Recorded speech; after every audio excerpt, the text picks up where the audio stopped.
What's happening, guys? Gemma here and back again for another pickups video. And if you saw the videos at the weekend, there were two out and about videos. One was looking at bargain, or super cheap rather, PS4 and Xbox One games, linked in the cards, and then the other one was a retro game haul. And I bought things from all of the places that I went to on those videos, and I'm super happy to tell you guys what I picked up. Now, it's nothing like my usual pickups videos where it's like hundreds and hundreds of pounds, but I like to kind of keep up on things rather than do like a pickups video that's an hour long, you know, because I've seen some YouTubers that do that, but I don't like that because I find that people get a little bit too lost. So I'm dying to kind of show you what I've got and then getting your feedback in the comment section below. And as ever, make sure you tag me on these three social medias right here and let me know some of the things that you've picked up recently, and also help me out please. I'm looking for there's a PS4 game in here and I've been eyeing it up for ages and ages and ages, and it was the only thing in the store that really caught my eye PS4 wise, because I've got everything else. So anything else that you see or know about PS4 wise, I want some recommendations as well. Okay, so let's go guys, let's see what I got.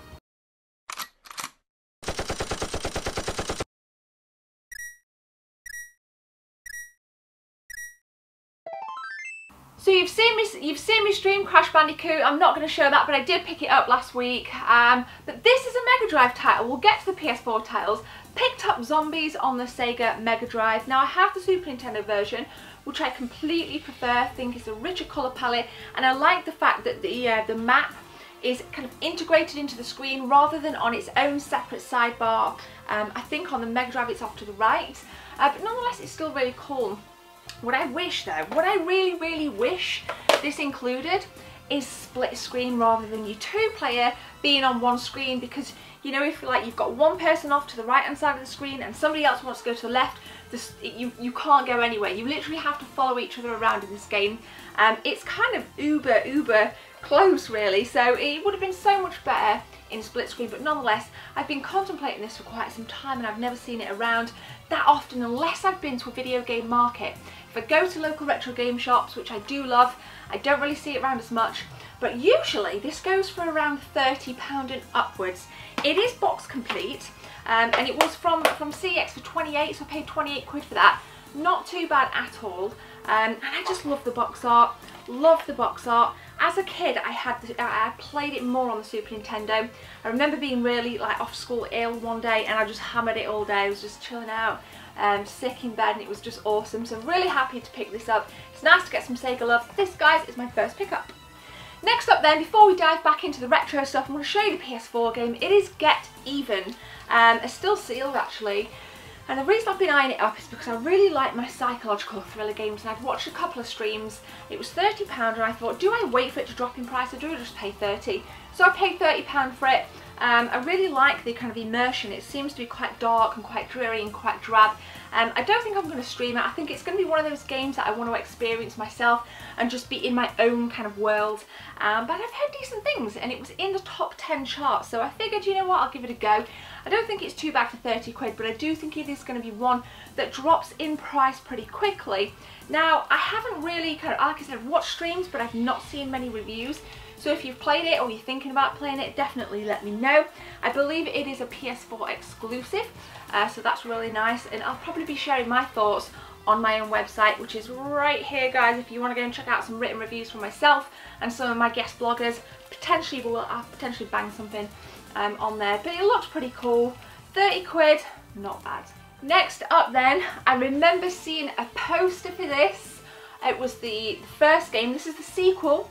So it was the first game. I remember seeing a poster for this on Gordon Harwood's way back in my hometown in Alfreton. Some of you may be familiar with it, but the sequel is right here. It's a PS1 game, and it is Riven, the sequel to Myst, 5 discs. A really intriguing point-and-click adventure game. Quite shocking actually. I don't think I know of another PS1 game that is 5 discs. I know plenty that are 4, but 5 I'm not sure. If you know any more, let me know actually. Is 5 the max? I don't know. But yeah, it's really nice. The graphics at the time were incredibly groundbreaking.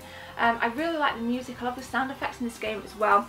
And again, it's just really intriguing. The puzzles are a hell of a lot more difficult than what they are on Myst, and I think I do prefer Myst actually, but nonetheless, this was £10, decent, really happy. Got a couple of stickers to just kind of peel off from a store called WizKids. in Sheffield. So if you're Sheffield and you're watching this, what happened to this store? What happened to WizKids? Let me know.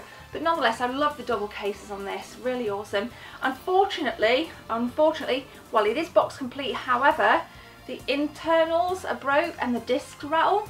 I think that's a major downside to PS1 games. In fact, there's a little bit of plastic I'm going to dump there. So this kind of rattles around a little bit, so it's not ideal, but luckily the discs aren't scratched. I can feel it all rattling around, trying to close it, so I may potentially source another case of this when I'm out and about later on in you know, the next month or something. But let me know if you've played it, guys. It's an awesome point and click. Smash your comments below. Dubbed by many as one of the worst PS1 games ever. Why did I buy it? Because I don't own it, and I actually really enjoy this.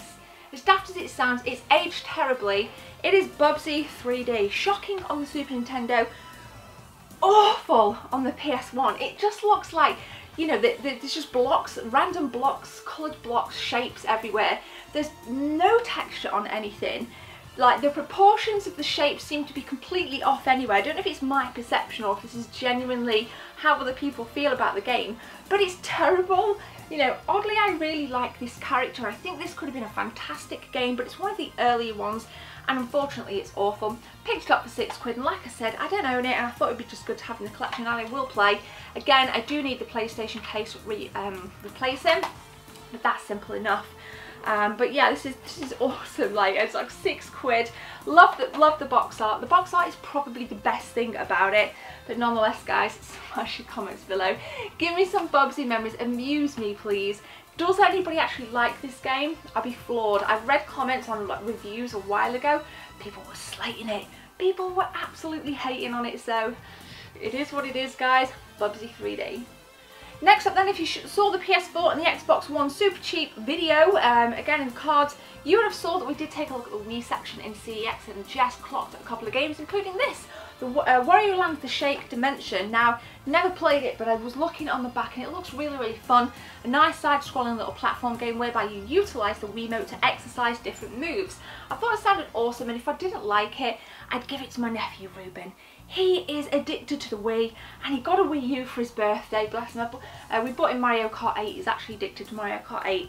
But I figured if I don't like it, I can always donate it to my nephew and help the future generation of gamers to get into something maybe a little bit different other than Mario Kart 8. Not that it's a bad game. But yeah, if you've played it, let me know.